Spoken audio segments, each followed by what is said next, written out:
Chapter 1. Amon did not think that it was possible for a human being to be any happier than he was now. He had a new baby on the way, his pottery business was prospering, and he had lately gotten into contact with his old friend Namhu from Uruk. The two of them were looking to restart the highly profitable caravan business between Uruk and Eridu, as well as to expand into Ur. Aya was radiant in her pregnancy, and Amon had recently found a decent home at a great price that would allow Aya to fully satisfy her nesting instincts. If there was anything wrong at all, it was the fact that Aya was fretting over choosing a name for the new baby. Amon didn't think it would be an issue, for he was certain the baby would be a boy. If the baby was a boy, he would be named Balashi. There was no question about that selection. Aya, however, was worried that the baby might be a girl, and in that case she had to have an acceptable name ready and waiting to meet her. As Amon walked down the well-paved streets from his warehouse to his expansive home in the most desirable quarter of the city, he couldn't help but whistle the jaunty tune he had picked up at the tavern recently. It was a parody of one of the most popular temple hymns to Nana, and it mocked the financial sense of the king for his massive expenditures on expanding and modifying the ancient temple structure, and praised the cleverness of the contractor who lined his pockets at the king's expense. When he arrived home, he found Aya and Iltani sitting and chatting in the courtyard, basking in the late afternoon sun. Aya had her feet up and was covered with a blanket. "I hope you don't mind that Iltani has come over to visit us today," Aya said. "I have been thinking about names for the baby, and I thought Iltani might have some ideas that I hadn't considered yet." "How about Salili?" Amon asked brightly. "I have always liked that name." "Ninkura seems like a much better choice," Aya replied, emphasizing the current name that she was championing. "Salili sounds like silly, and while my girl will be brave and wise and beautiful, she is never going to be silly, and she will certainly never be Salili." "Salili is the name of the goddess of horses. Listen to how it rolls off the tongue," Amon insisted. "Salili. Isn't that musical? Besides, Ninkura is even uglier than your last horrendous choice, and that is really saying something." Iltani had a more diplomatic response. "Perhaps the two of you should establish guidelines so that each of you can whittle down your choices based on what the other one finds acceptable," she suggested. "Great idea," Amon enthused. "I'll go first. Her name can't be so unusual that anyone who hears it will make her repeat it 2 or 3 times to be sure they understood her. A good solid name that lightly trips off the tongue." "Her name can't be so common that half the girls she meets will have the same name she does," Aya stipulated. "I don't know why that's such a big deal for you," Amon answered. "I only know 3 other Ayas here in Ur. No, 4. Wait, no, 5, I think. Is the girl who works at the bakery over near the temple an Aya?" he asked. "I think her name is Avaya," Iltani answered, trying but failing to conceal a smile. "I'm sorry that your wife is so common," Aya said snidely. "It must be horrible for you." Amon knelt next to Aya's chair and put an arm around her shoulders. "My wife has a common name, but she is anything but common, or really anything but normal," he said. Aya elbowed him in the ribs, and he laughed. "Like I said before, no goddess names," she said. "Between her mom and her aunt, we have racked up enough time spent in a temple for 10 generations of daughters. I don't want her to feel like she has to be especially pious in order to live up to her name."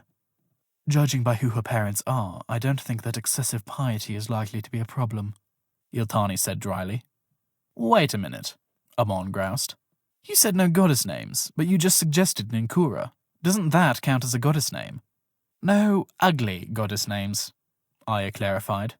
"You ought to be careful about what divine names you classify as ugly," Iltani said with a fearful glance at the sky. "If you want to avoid getting struck by a plague or a lightning bolt." "Or attacked by a swarm of small, vicious animals," Aya added. Amon and Aya chuckled at their little inside joke, and Iltani rolled her eyes. "I want her to have a strong name, a powerful name that will let her know both that her parents value her and that she is capable of doing great deeds," Amon said. "Oh, I know," Aya said sarcastically. "How about Gilgamesh or Enkidu?" "Or Urma-ug," Iltani said, piling on the irony. "Say what you will," Amon replied, unfazed. "But I think our little girl is going to grow up to do great deeds. She ought to have a hero's name to help inspire her. If she does great deeds, then her own name will be a hero's name, And she will have earned it for herself, not in imitation of some fool running around slicing apart monsters, Arya said. Perhaps you could name her for what led up to her birth, Iltani started to tentatively suggest. Amon and Arya looked at each other and then burst out laughing. Not that, Iltani sighed in exasperation. Honestly, is that all that newlyweds think about? I mean, think of all the horrible and wonderful and terrifying things that happened so that you two could meet, and so you could end up alive and in Ur. Balashi and Demuzi rescuing Amon from the palace, Amon sneaking into the temple, Balashi and Amon fighting off those assassins, Amon taking his revenge on Lipit Enki, Balashi giving his life to save us all, and our flight through the caves of Enki. Don't any of those things inspire you to choose a name that will always remind you of what we went through together? Amon suddenly felt a rush of melancholy as he thought about the two good men who had died, one of whom had been like a father to him, so that he, Arya, and Iltani could arrive safely in Ur. Arya didn't notice Amon's sudden change in mood. Perhaps we really could give her a boy's name in order to commemorate Amon's cross-dressing. I still can't get over just how fetching you looked in a dress, Arya said with a mischievous grin aimed at her husband. If only you looked as great in a robe, we would really make an awesome couple, Amon replied, trying to shake off the sudden dark mood. Alas, with this fantastic figure, I'm afraid I'm just never going to be very convincing as a man, Arya complained, outlining her pregnancy-enhanced curves with her hands. Amon, on the other hand, has always been just a bit more feminine than your average man. Amon always did seem just a bit too comfortable in female garb, Iltani agreed. Amon held up his hands in surrender. My father always told me to never match wits when you wit you're outmatched. Ooh, look at that, Iltani, Arya said in mock admiration. He used wit as both a noun and a verb in the same sentence. Very clever, Iltani agreed ironically, nodding her head. He also made his sentence symmetrical by pairing match with outmatched. No wonder they call him Amon Silvertongue, Arya replied with an adoring sigh and a flutter of her eyelashes. You only mock me to mask your true admiration at how clever I am, Amon told them. I mock you because I don't think you realize just how much cleverer Arya is than you, and it's kind of cute and kind of pitiful to see just how deluded you are, Iltani insisted. And I only mock you because I know how happy it makes Iltani to see you brought down a notch or two, Arya said. Well, great. Now that everyone has been sufficiently entertained, how about if we see if we can come up with a name for this poor girl, Amon said. Honestly, trying to get the two of you to focus is like herding cats. I thought it was lions you were supposed to herd. Heartless zombie lions, Iltani emphasized. Focus, girls, focus, Amon intoned. What about Seratum? Iltani suggested. Since her mother is the daughter of a queen and her father is a king. No, too arrogant, Amon replied. I can't believe I heard that from you, Arya rejoined. But I agree. We need something more subtle. What about Abzu Azu? Amon suggested. The healing waters. Subtle but powerful. No way, Arya vetoed. Everyone will call her Zuzu. How about La Magiri? Iltani and Amon looked at one another, trying the taste of the syllables on their tongues.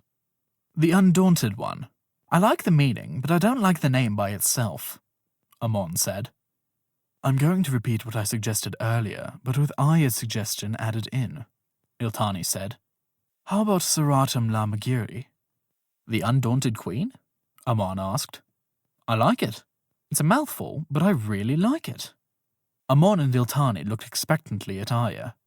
Well, it still feels pretty pretentious, Arya sighed. But everyone will just call her Sarah anyway, so I suppose she won't curse her parents forever if we give her a pretentious name, so long as she has a cute and easy nickname. Seratum La Magiri, Silili, whatever, all of it is moot since this baby is going to be a boy, Amon said as he rubbed Arya's belly. Stop that, Arya objected, slapping his hand away. And just for the record, whether boy or girl, you aren't going to make up some horrible epic poem to commemorate the birth. No, Amon agreed. I will make an excellent, sonorous, and amazing epic poem. How do you like the sound of Amon Shur and the Undaunted Queen? At least make it a good poem, Arya insisted. Not something like that awful Gugal Ana the Mighty Seaball that you look for any excuse to sing. Hey, Amon protested. That is an awesome poem. That poem is what charmed you enough to kiss me for the first time. I hate to break it to you, Arya said, but I had already made up my mind to kiss you long before you sang that awful poem. Why do you think I took you to the most well-known make-out point in Uruk? That horrible poem is what kept me from taking it any further with you. As I recall, you cried when I sang that poem to you, Amon maintained. And if you sing it now, I will probably cry again, Arya replied with a theatrical groan. I thought your poem was cute, Iltani told him. It was all very sweet how you got all choked up over the fate of a handful of brine shrimp. Don't encourage him, Arya warned. Amon went to one knee next to Arya and began singing the epic of the mighty sea bull. Arya made gagging noises and put her hands over her ears. Iltani laughed and put a fond hand on Amon's shoulder. Arya noticed the hand and gave Iltani a dark look. Don't you think you ought to go inside and wash up? Arya asked Amon. You smell like a pig. Better to smell like one than to look... Amon trailed off as he realized that his retort might result in an unintended pregnancy-fueled tirade. I'm going to wash up, he amended and quickly left the courtyard. As soon as Amon was gone, Arya turned to Iltani. Don't think I haven't noticed the way you look at him, she said in a dangerous tone. How I look at him? Iltani asked, puzzled. Why should I have cause to look at him in any specific way? And how you shake your hips at him and are constantly touching him? Arya continued. Now, don't go upsetting yourself, Iltani said to Arya, her tone neutral. I don't have any intention of causing contention here in your home. I don't know what your intentions might be, Arya said angrily, but your body seems to have a mind of its own. Maybe you're doing it subconsciously. Honestly, I'm not doing anything, Iltani protested. If it will put your mind at ease whenever he's around, I'll stand quietly in a corner and never speak nor move. Humph, was Arya's only reply. I thought we had agreed not to fight about things like this, Iltani said quietly. Don't you remember in the temple when we told one another we would treat each other as sisters? Oh, I remember, Arya replied angrily. The question is whether or not you remember. Sisters don't go flaunting themselves about in front of a girl's husband when she is pregnant and fat and ugly. Is that what this is about? Iltani asked. You aren't fat and you aren't ugly. You are beautiful with the type of pregnancy that every girl dreams about. If I could trade places with you... Iltani started to say, before she realized that to finish her sentence was exactly the worst possible thing she could do. I am so excited for you to be a mother, she amended. And surely you agree that I've kept my distance, just as you asked. I've got my own place and I'm looking for work. I just didn't realize how hard it would be to find something, but I promise I'll refuse any charity from Amon just as soon as I may. I don't know why you and I can't continue to be friends just because you've gotten married. Perhaps we can, Arya answered. Maybe all you need is to have a husband of your own to attend to. Maybe that will prevent you from casting covetous glances elsewhere. In the first place, you know I don't have any designs on Amon. I've told you that 100 times, Iltani replied. Then why do you laugh at all his jokes? Oh, Amon, you're so funny, Arya said in a fair imitation of Iltani. I laugh when he says funny things. That doesn't mean I'm flirting with him, Iltani objected. Then just what does it mean? Arya asked. You know what? I think it would be for the best if I left, Iltani suggested as tears began to well up in her eyes. Yes, I think so, Arya agreed. If you don't want me here, I'll find friends somewhere else, Iltani huffed as she strode out of the courtyard and slammed the door. Arya watched her go with tears of her own streaming down her cheeks, though she wasn't sure if they were tears of anger or sadness or something else. In the early hours of the morning, Arya had just awakened for the third time with a persistent kicking of the baby, who seemed to think it must be day, when she noticed that her husband was awake and staring up at the ceiling. Can't you sleep? She asked him. Have you been thinking of your parents again? When Amon didn't reply immediately, she laid a hand on his arm in the darkness. You miss them terribly still, don't you? Sometimes I can scarcely bear it, I miss them so strongly, Amon said hollowly. Arya noticed the pain in his voice. You should focus on all the good times you had with them and try to forget about the bad. I wish I could, he answered. Every time I think of them, I remember what my uncle said was done to them, and I imagine how it must have been. I fantasize about what I might have done if I had been at the feast, how I might have saved them. When I think of how they died, it makes me so angry. How could Enki let this happen to them, Arya? They were good people. They didn't deserve to be murdered by someone who pretended to be their friend.